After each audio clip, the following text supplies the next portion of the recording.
এখন পর্যন্ত এখন পরিস্থিতি কি, এখন আপনারা সমাধান করার জন্য কি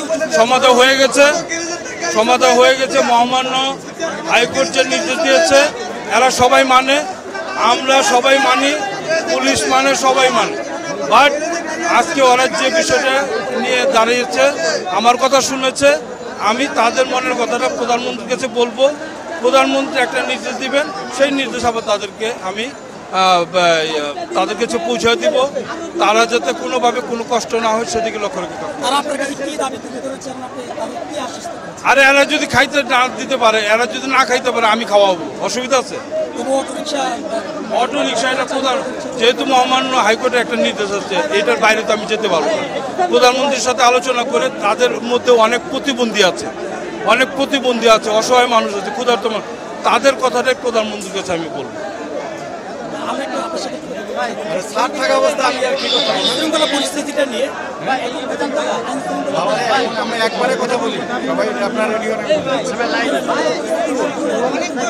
গ্রহণ করেছেন, বললাম তো একবারে সবাই দাঁড়ান, আমি একবারে বলে দিই। হ্যাঁ, পরিস্থিতি এখন স্বাভাবিক আছে, এদের একটা দাবি দেওয়া নিয়ে এরা আছে।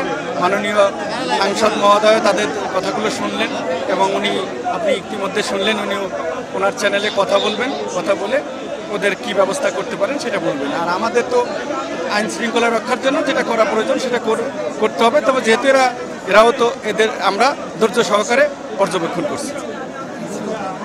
যে যেমনটি দেখছেন এখানকার আসলে স্থানীয় সংসদ সদস্য যিনি রয়েছেন তিনিও আশ্বস্ত করেছেন তাদের সাথে এক ধরনের সমঝোতা যাচ্ছেন, যে তাদের যে দাবিগুলো রয়েছে সেই দাবিগুলো, অর্থাৎ তাদেরকে তাদের যে ব্যাটারি চালিত অটোরিকশা সেগুলো যদি সড়কে চলতে দেওয়া না হয়, তাহলে এত সংখ্যক ব্যক্তি তাদের যে ভরণ পোষণ কিংবা তাদের নিত্যদিনের যে ব্যবস্থা, সেই ব্যবস্থাটি নিয়ে তিনি সংসদে কথা বলবেন বলে এখানকার যারা আন্দোলনরত শ্রমিক রয়েছেন তাদেরকে তিনি আশ্বস্ত করেছেন বলেই এখানকার স্থানীয় সংসদ সদস্য আমাদেরকে জানিয়েছেন। পাশাপাশি আইনশৃঙ্খলা রক্ষাকারী বাহিনীর সদস্যদের সাথে আমরা কথা বলেছি, এখানকার ডিসির সাথে কথা বলেছি। তিনি যেমনটি বলছেন যে আইনশৃঙ্খলা পরিস্থিতি ক্রমান্বয়ে যদিও ঘোলাটে পরিস্থিতি তৈরি হচ্ছে, তবে সংসদ সদস্য জানিয়েছেন সেই উদ্যোগের প্রেক্ষিতে আইনশৃঙ্খলা রক্ষাকারী বাহিনীর সদস্যরা কাজ করছেন এবং তারা পুলিশ সদস্যরা বলছেন যে তারা সর্বোচ্চ ধৈর্যের পরিচয় দিয়েছেন। তার কারণ কিছুক্ষণ আগেও এখানে 3টি বাস ভাঙচুর করা হয়েছে, গ্লাস ভেঙে দেওয়া হয়েছে এবং বাসের যে ড্রাইভার রয়েছে, ড্রাইভার হেল্পার, তাদেরকে মারা হয়েছে